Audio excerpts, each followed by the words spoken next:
ये कहानी है एक गरीब मोची की जो एक छोटे से गांव में अपनी पत्नी के साथ रहता था। मोची के घर के हालात दिन पर दिन बिगड़ते जा रहे थे।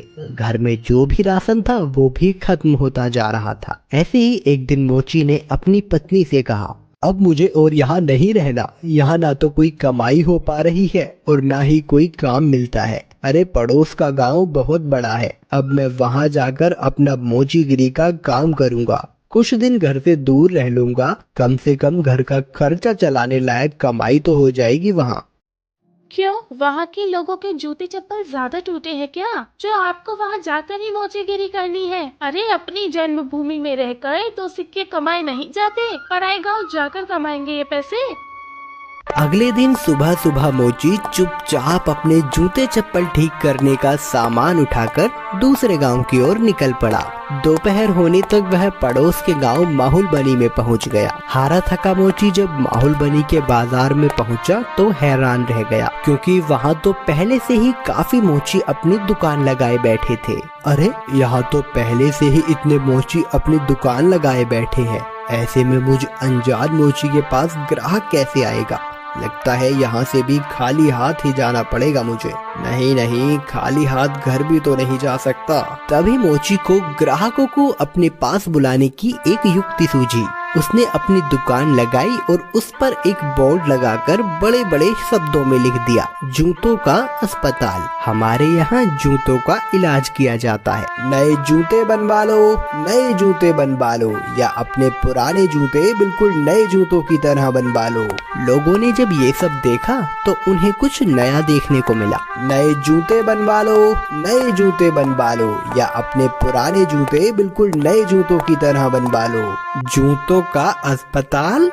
अरे भाई मोची, जरा मेरे इन जूतों का इलाज तो करो। हाँ हाँ जी सेठ जी, अभी किए देता हूँ। मोची अपने छोटे से अस्पताल पर बैठकर सेठ के जूतों का इलाज करने लगा। ये लीजिए, अब आपका जूता बिल्कुल स्वस्थ है। अरे भाई वाह, कितना हुआ इसके इलाज का खर्च? बस साहब, सिर्फ एक तांबे का सिक्का। लो ये लो। ऐसे ही दूसरा ग्राहक मोची के अस्पताल में अपने जूतों का इलाज कराने आया। मोची ने जूतों का इलाज किया, पैसे लिए और बाकी ग्राहकों का इंतजार करने लगा। आज तो मैंने बहुत पैसे कमा लिए हैं। अगर मैं ऐसे ही काम करता रहा तो बहुत पैसे जमा कर लूंगा और एक घोड़ा खरीदूंगा। उसने बहुत मेहनत से काम किया और कुछ ही दिनों में 4 सोने के सिक्के जमा कर लिए। उनमें से उसने 2 सोने के सिक्कों के बदले एक व्यापारी से एक घोड़ा खरीदा और घर लौटने का फैसला किया। अगले दिन उसने अपना सारा सामान बांधा और घर के लिए निकल पड़ा। अपने रास्ते में उसे एक घने जंगल से गुजरना पड़ा, जहां उसने डाकुओं का एक झुंड देखा। हे भगवान, ये तो डकैत लगते हैं। ये डकैत मेरा सारा पैसा ले जाएंगे और मैं एक बार फिर से गरीब बन जाऊंगा। अब मैं क्या करूं? मोची बहुत चतुर था। उसने हिम्मत नहीं हारी और उसने एक योजना बनाई। उसने एक सोने का सिक्का घोड़े के गले में बांध दिया और आगे चला। चोरों ने उसे पकड़ लिया। अरे ओ, फटाफट अपना सारा पैसा निकालो, चलो जल्दी करो। देखो, मैं एक गरीब मोची हूँ, मेरे पास इस घोड़े के सिवाय और कुछ नहीं है। कृपया मुझे जाने दो डाकू भाई। जैसे ही उसने ये सुना, घोड़ा रेका और उसके गले से वो सोने का सिक्का नीचे जमीन पे गिर गया। अच्छा मक्कार झूठे, हमसे झूठ बोलने की तेरी हिम्मत कैसे हुई? अगर तेरे पास कुछ नहीं था तो ये सोने का सिक्का तेरे पास कहाँ से आया? रुकिए रुकिए, अभी मैं आपको सब सच बताता हूँ। दरअसल ये घोड़ा सोना उत्पन्न करता है, इसी वजह से मुझे सारे पैसे मिलते हैं। ठीक है, ये घोड़ा तुझे हमें देना होगा, हम तभी तुझे यहाँ से जिंदा जाने देंगे। नहीं, बिल्कुल भी नहीं। अगर मैं इसे तुम्हें दे दूंगा तो मेरे पास कुछ भी नहीं बचेगा। चलो, हम तुम्हें इसके बदले 50 सोने के सिक्के देंगे। ठीक है, पर एक बात का ध्यान रखना कि बारी बारी से अपने साथ इस घोड़े को रखना, वरना आखिर में तुम सब पैसे के लिए लड़ते ही रह जाओगे। मोची ने घोड़ा बेच दिया और घर लौट आया। वो बहुत खुश था कि उसे सोने के सिक्के मिले थे।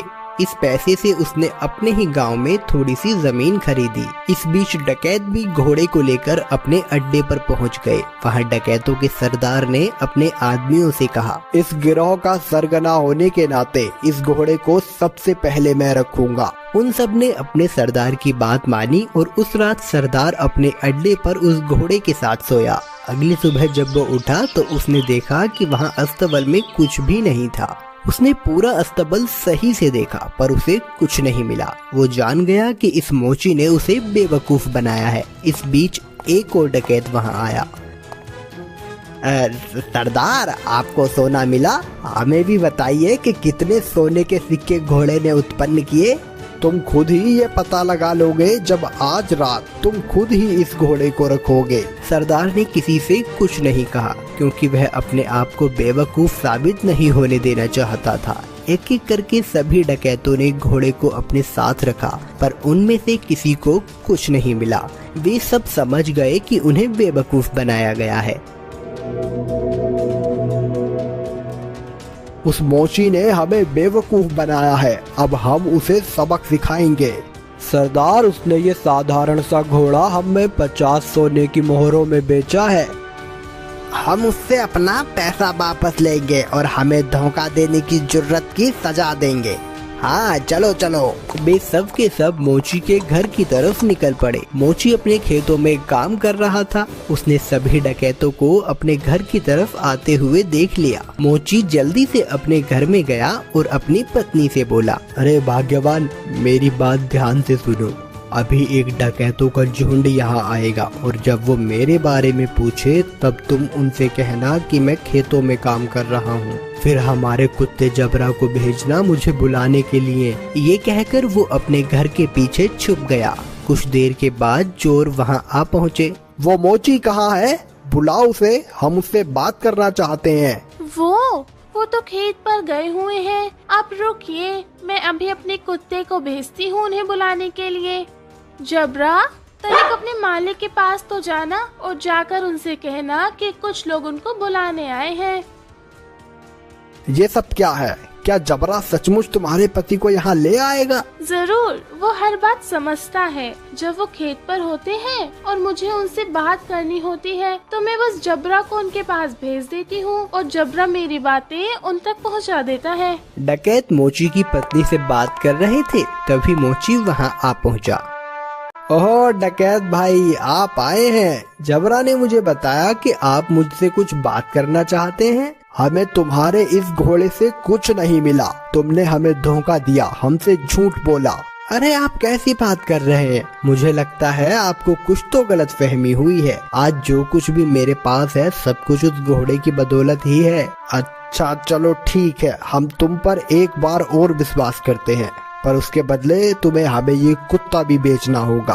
अरे नहीं, बिल्कुल भी नहीं, मैं इस कुत्ते को तुम्हें नहीं बेच सकता। अरे चलो, हम इसके लिए तुम्हें 40 सोने के सिक्के देंगे। थोड़ा इनकार करने के बाद मोची सहमत हो गया कुत्ता बेचने के लिए।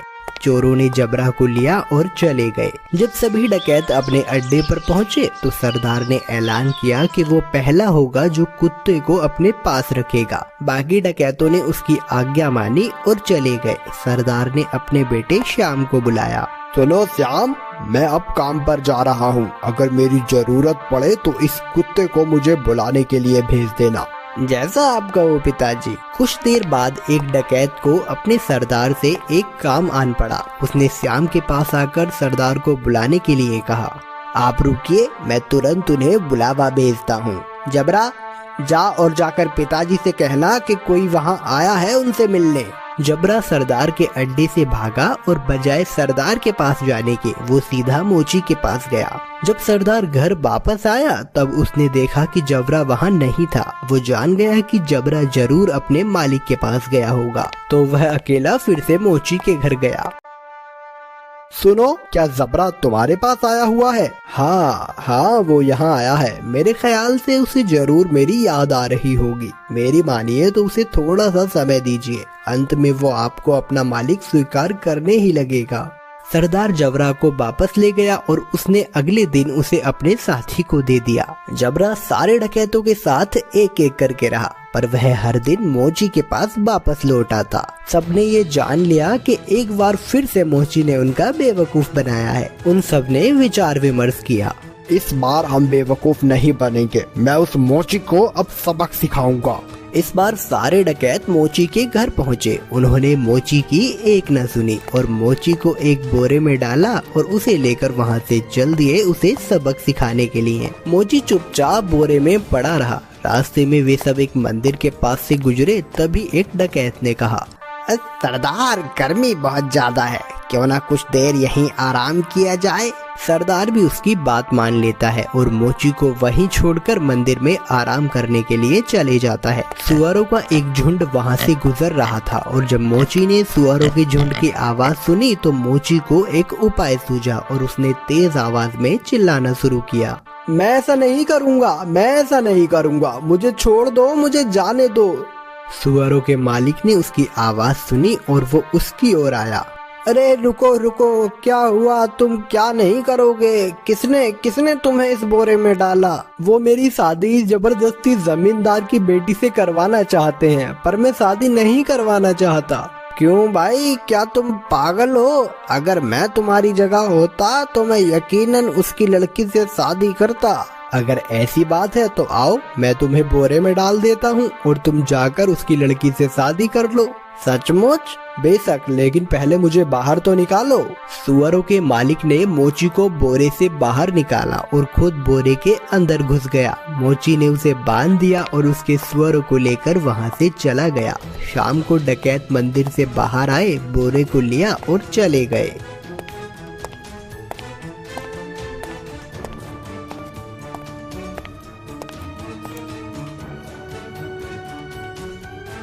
क्यों ना इस मोची को हम यहाँ इस कीचड़ में फेंक दें, ये इसे अच्छा सबक मिल जाएगा।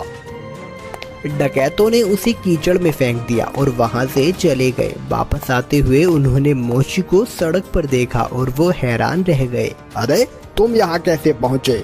डकैत भाई, उस कीचड़ के नीचे एक जादू स्थान था और वहाँ बहुत सारा सोना था और बहुत सारे सुअर उस सोने की रखवाली किया करते थे। मैं इन सुअरों की मदद से वहाँ से वापस आया और कुछ सोना भी अपने लिए लेकर आया हूँ। अब फिर से वहीं जा रहा हूँ। अरे सुनो, हमें तुम उस जादुई स्थान पर ले चलो और खबरदार, तुम वहाँ रखे सोने को अब हाथ भी नहीं लगाओगे। पर मैं, अरे जैसा मैं कहता हूँ वैसा करो। ठीक है, अगर तुम जोर देते हो तो। डकैतों का झुंड उस कीचड़ के पास आ पहुंचा और एक एक करके कीचड़ में कूद गया, लेकिन किसी के हाथ कुछ न लग सका और इस तरह फिर एक बार मोची ने अपनी चतुराई से अपनी जान बचा ली।